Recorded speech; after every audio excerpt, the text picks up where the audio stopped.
Car గుర్తు మీద గెలిచి కాంగ్రెస్ లో చేరిన జంపు జిలానీల మీద సుప్రీంకోర్టులో కేసేసింది బీఆర్ఎస్ పార్టీ మారిన ఎమ్మెల్యేలను ఎంబడే పదవులకెళ్లి దించేటట్టు స్పీకర్ సార్కు ఆర్డర్లు ఇయ్యుండ్రని కోరింది. పార్టీ ఫిరాయింపులు చేసి వేరే పార్టీలో చేరిండ్రు. ఇప్పటికి 9 నెలలాయే స్పీకర్ సార్కు ఫిర్యాదు చేసి, కానీ ఆయన ఏం చర్యలు తీసుకుంటలేడు. దయచేసి మీరు స్పీకర్ ను చర్యలు తీసుకునేటట్టు ఆదేశించగలరని పిటిషన్ వేసిండ్రు. వాళ్ళ మీద అనర్హత వేయాలని ఇదివరకు కేశం మేఘా చంద్ర కేసుల సుప్రీంకోర్టు ఇచ్చిన తీర్పును చూయించింది. అయితే బీఆర్ఎస్ పార్టీ సుప్రీంలకు పోయే వరకు సురుకు తగిలినట్టు అవుతుందట పార్టీ మారిన జంపు జిలానీలకు. ఏడపది ఊడిపోతుందో అని బూగులు పడుతుండ్రట.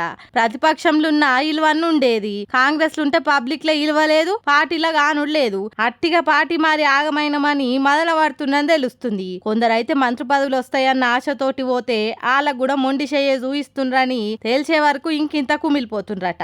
అటు క్యాడర్ దేక్తలేదు, ఒక్క లీడర్ సక్కగలేడు. ఈ కాంగ్రెస్ లో చేరి మన బొంద మనమే తోడుకున్నామన్నట్టు జంపు జిలానీ లోపట ఫీలింగ్స్ వస్తున్నట్టు టాకిన పడుతుంది.